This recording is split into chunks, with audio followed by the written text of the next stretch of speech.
Hey, how's it going out there, YouTube fans? This is the Captain, and I'm back with my newly advanced GameCube collection. I'd said before that I had a good GameCube collection. I had lied, because there's way more games than I ever expected there were. So, let's get into this real quick. I've now got 42 games, which is a nice collection for the GameCube, especially being that it's practically outdated now. So, we'll start in here. I'll just show you a quick front of the game and what I think about it. Dead to Rights. First off, this is first-person shooter kind of action game. I don't have too many of those. It's not really my jive, but this one is one of the more advanced, more difficult games. So I decided to pick this one up, and also got a great price at it. Other than that, I haven't played it too much, so I don't know. I'd say it's all right so far. Fight Night Round 2. I play this game all the time. Absolutely love it. Just absolutely. The fighting is great. I actually preferred this one to the Xbox 360 version. It's just brutal. Great boxing game. Like a lot of classic players and stuff. Odama.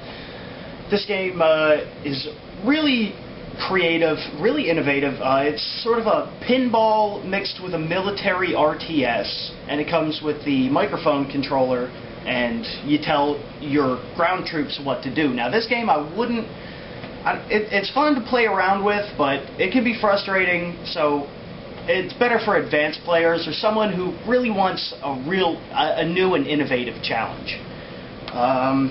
We all know the legend behind the Prince of Persia games, and how blindingly difficult they are. I'm not even 20 minutes into either of these, so I can't tell you too much. I can tell you that they're good. They are definitely good. The storyline is deep, the gameplay is real intensive, and so many moves and things to do. But you know, it's Prince of Persia. They're just insane difficult. Army Man RTS. I bought this because I was aching to play Age of Empires 2 again. I love my computer games, but GameCube is right up there. Army Men RTS is a great game. It's kind of silly. You control your ground troops and stuff like that. You make your bases, and you collect your supplies from, like, instead of, like, say, where you got to get wood and minerals and stuff like that to build up your camp in, like, a normal army game. This is like you melt down, like, plastic toys left in the yard, and you make your troops out of that, stuff like that. It's real fun. It's real fun. It's kind of hard. First time you play through a level, you might lose. The second time, you're going to destroy, so that's real exciting. 13, I was so happy to find out that this game, it's a first-person shooter, and the only first-person shooter I really fell in love with was Perfect Dark, and that's because you could set up bots to play multiplayer by yourself. So you wouldn't have to get angry at your friends. You could just shoot up all the bots, and that's great. In this game, it blew me away. I got it because it was real cheap and just wanted to check it out. The cell shading is amazing in this game. I love it. Again, I'm not really big into first-person shooters, but the multiplayer is fun. A couple fun weapons and all that. Just it looks real clean. It's got nice gameplay, and it's what you should expect from a shooter game. WarioWare Inc. Just beat this the other day. Amazed that I could. This game is minigame insanity. The whole thing is just a collection of all these crazy little 2, 3, 4 second minigames that it just hemorrhages at you so fast that you can barely keep control of it. It's definitely amazing. It's got just a bizarre learning curve because you gotta wing it. Because half the games, they don't give you instruction. It's just like, play minigame, next minigame, next minigame, next minigame. It's craziness. But this was really fun, real silly. Spider-Man 2. Last time I did a review, I had Spider-Man 1. I traded it because it was garbage. Spider-Man 2, however, this game rocks my world. Spider-Man is so brutal in this game, it's unnecessary, but he's still that brutal. So, like, you can string people up from traffic lights and let them get hit by cars as they pass by. You can whip them off of buildings. It's amazing. It's brutal. It's so un-Spider-Man, but so fantastic to play. Smash Brothers Melee. This game is beautiful, beautiful, beautiful. I won't even get into it. It'll take me days. I play it continuously. Another game I played continuously for a while, Avatar: The Last Airbender. Yes, I loved Avatar. Yeah. So the only problem with this was the game was kind of glitchy. I don't know if it's just my copy or what, but it had a tendency of freezing. I don't know. It's kind of fun. It's got that silly thing where you don't really have that great of hit detection, so when an enemy falls down, you can't continue to pummel them. That sort of upsets me, but the moves and stuff you get, kind of neat. Storyline's alright. You know, it's just overall decent game. However, the maps are harder to navigate in this game, but for like a kid's game, I don't know how they expected you to find your way around. It's just crazy. I got lost so many times. Final Fantasy Crystal Chronicles. I've not figured out how to beat this game. I'm not sure if it just goes on forever or what. I've played this for hours, and it's pretty fun. It's a real-time Final Fantasy fighter, so it's not like, you know, it's not the turn-based fighting. It's real-time, and kind of neat, a little bit kiddish, but a decent game overall. You know, collecting this stuff to save your cities. Anyways, Chaos Field. This game, when I got it, I didn't have the book, you can see, so it took me a while to figure out all that you can do, but it's pretty intense.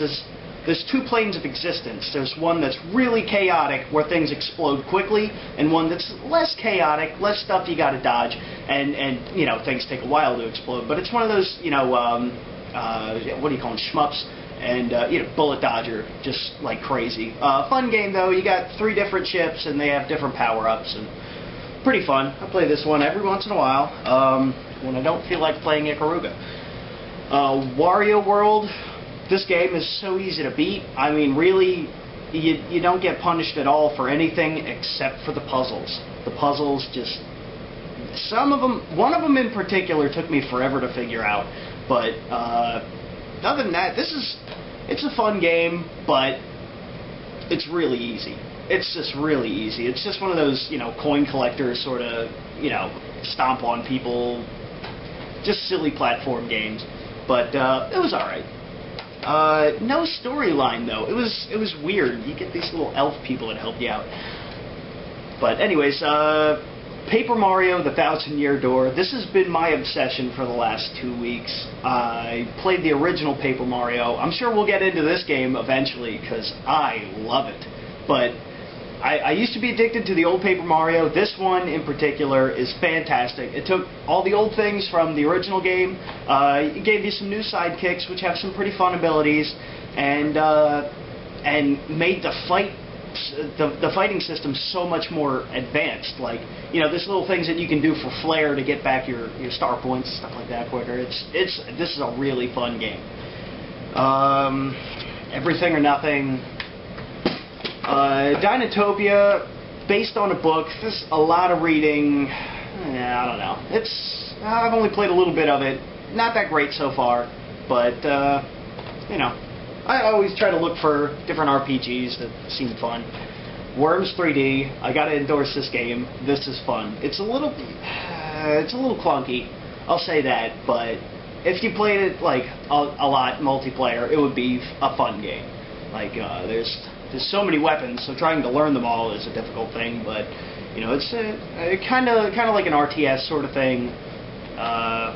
But this is a really fun game. It's like, you know, you blow each other up, and it's real silly, but that's a good one. Top Gun.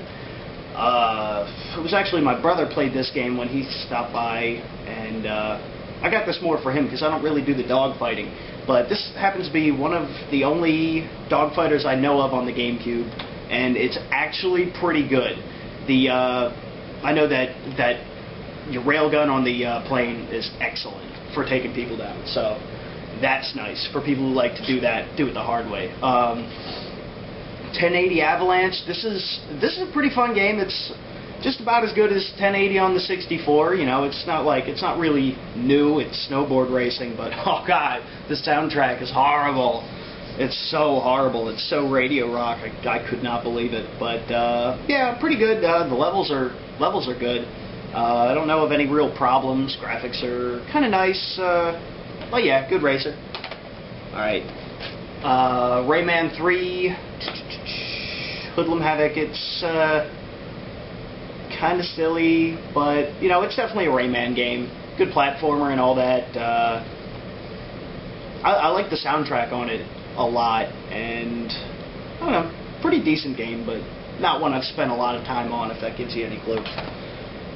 Alright, I'm going to have to take some time to get into the rest of the games on another edition of RedSouthCity, so for right now, that's about half of them, and thanks for tuning in. This is the Captain. Bye.